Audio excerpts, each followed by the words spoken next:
it's somewhat interesting, these moments of stillness.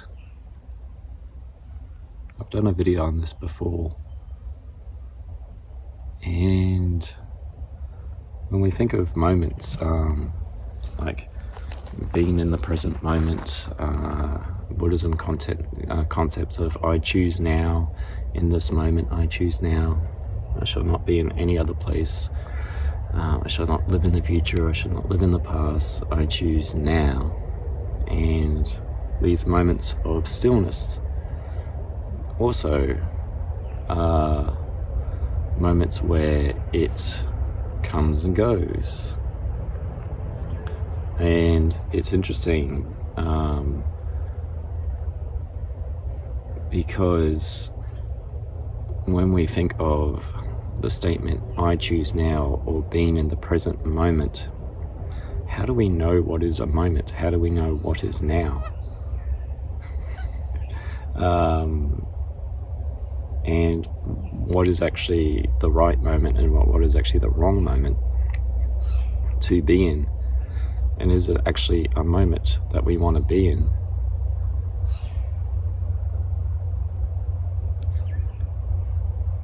For example, when we think of I choose now, now on a time scale basis, every moment is now. Like now is now, as I say now is past. It's a continuum of nowness. It's always happening, this now. These moments that I'm choosing are actually always happening. There is no stall point of a now. There's no I shall book in a now and have that moment. And the moments of stillness, even in the video that I did where everything goes quiet, didn't plan it, it just sort of happened that way. Even that was a fluctuating moment that I didn't choose, it just sort of happened. But that now, that moment, passed. So how can we choose something that is continually happening and always fluctuating?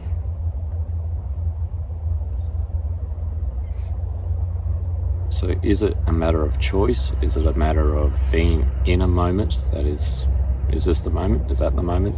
A moment is always happening, is always fluctuating.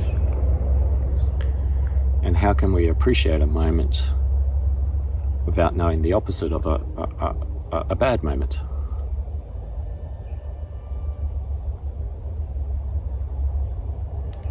It's kind of like having a lot of noise, like over to the right is a freeway, which you might be able to pick up in the audio. Now, if I stood near the highway for quite some time, it might get overwhelming. I mean, some people really like noise. For me, I don't. And it might get overwhelming. My senses become overwhelmed by the traffic noise. It's not nice. And then I come into here, which here is always existing. It's always in its moment. And then I choose this moment now of the stillness, of this calmness, whilst also the highway is currently having its nowness that is always rushing along. So it's almost a yin and a yang of two opposing moments. One is a loud moment and one is a quiet moment. And both are coexisting as it's happening. There's no pause, there's no choosing. And now, hello B. To come be with me. And these moments, if they're always happening, if they're always juxtaposing each other, because it's kind of like no one likes to probably admit it, but if you're around a very toxic person, if you're around a very negative person, not even toxic or negative, if you're just around very loud people or very quiet people, depending on your disposition, then it's only then that you can appreciate the opposite. So it takes almost an opposite of things to appreciate a moment. For example, you might really like roller coasters, but always on roller coasters, it's like you get a sensory overload. And then you might also start to not appreciate this joy that you once had because you're always on it. So you need that moment where you're off the roller coaster.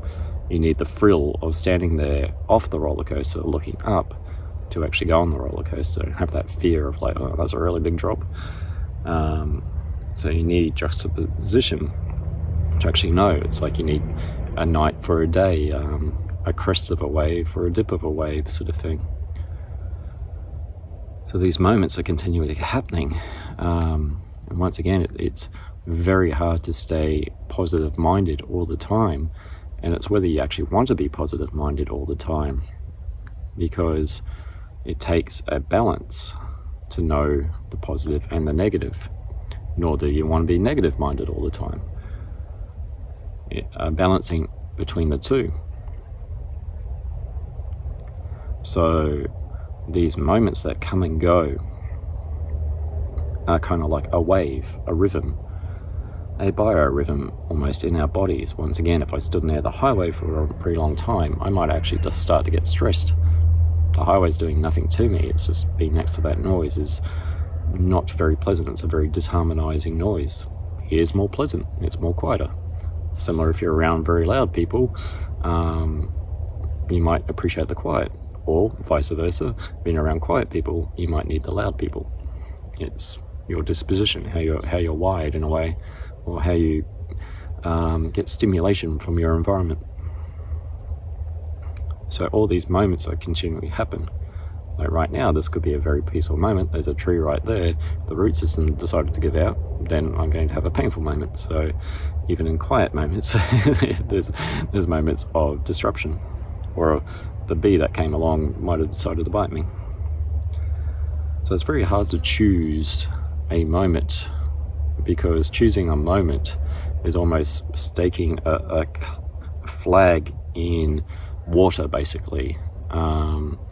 Like not even a flag that floats, just taking a stick with a flag and going, I choose now, staking it into the water and then watching it float away because it's continually happening. So how do we be present in a moment? Well, it comes down to the being and the presence-ness, what you're actually being present, what you're actually receiving from this presence, and the being the person receiving the presence. Because as soon as I walk from this bush, whether the bush is affected by my presence or not, it's probably just going to keep on going. So I'm the person receiving currently the benefits of the stillness of the bush. But what if I am the disharmonious one, and even though I'm in the bush, it's like, oh God, it's like ants are biting me, and it's like wind, it's like whatever, it's like I just can't be in the moment. So it's almost like these moments are existing, but to be able to receive and be present, or receive the presence in a moment, is to find that harmony, that balance within oneself. If I continually just kept on talking without any pauses, you would probably just go, oh, it's too much. It's like I can't absorb. It's like this. It's too much information coming towards me. So to be able to receive the information, we need time to process. We need time to reflect. We need time to be in a moment. But once again, it's not the moment that is being us. It's us being in the moment.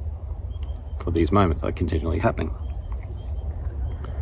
So it's kind of almost like a TV, like an old TV where you'd tune the channels, or a radio station, to find the right signal, the right reception to receiving the presence of music, for example. But we can't be in a moment and actually receive that music, receive that signal, or that stillness, if there is a disharmony within ourselves. So once again, you could be driving in a car, be in a moment of enjoying that music. It's just everything, it's almost like a flow state of just pleasantness, but you're currently moving in a moment. You haven't chosen any particular moment. So the moment is almost those moments where things find their harmony within oneself. So no matter what actual presence or moment or states of being or wherever location, GPS, whatever it is, within yourself, there is a balance, there is a harmony. And you're being present in that harmony. Your being, your human being, is found a balance. It's found a moment. And it's almost like that moments between the react and respond sort of thing. How quickly we react to something, how much time, space, the down curve, the up curve of a wave, do we actually respond to something. Some people's reaction times are quite quickly. It's like a very erratic line. So to enjoy the presence of music, to enjoy the presence of the stillness of a forest, of people, of oneself, does take that moment of pause to reflect. But once again, when we're pausing, the moment is still happening. But what's happening in that pause is the tuning, is the fine-tuning, is the harmonizing of our own selves to attune to a moment that's always there. It's kind of like when you may have a blocked nose, or there might be some situations where you're disconnected from your body and there's either a good smell or a bad smell in the background, and it's only when you attune or come back into a line with your senses or your sense of smell that you go, that smell's always been there. And it's like that smell is almost like the stillness or the music or the traffic or whatever it is. It's tuning oneself to actually be with that moment, to be with that presence. So as life is a continuum, it's tuning in to oneself, to harmonize oneself, to attune to what brings you joy in life, to actually enjoy the momentuming, I'll just make up a word, the momentuming that is continually happening. It's a continuum. It's continuing. So there is no moments. It's like a ship that's tacking and going with the flow, ticking and tacking to the flow of the water. The water is going to, once again, with the flag, it's going to keep on flowing. So it's how we attune ourselves to the flow of life and be present for it without need of force or control of the environment.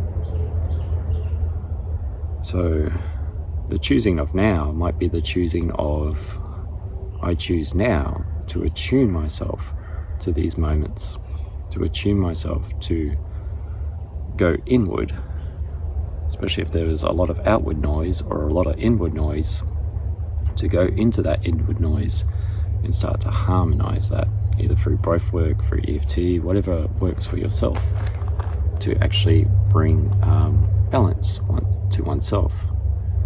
For a rocky boat, trying to navigate waves that might be approaching the waves in a way that might tip it over, you want to, once again, bring yourself in the balance, point yourself in the right direction and ride those, once again, those waves, those ribbons in life. So I started this with a bit of a pause. Let's end it with a pause and enjoy this moment of stillness.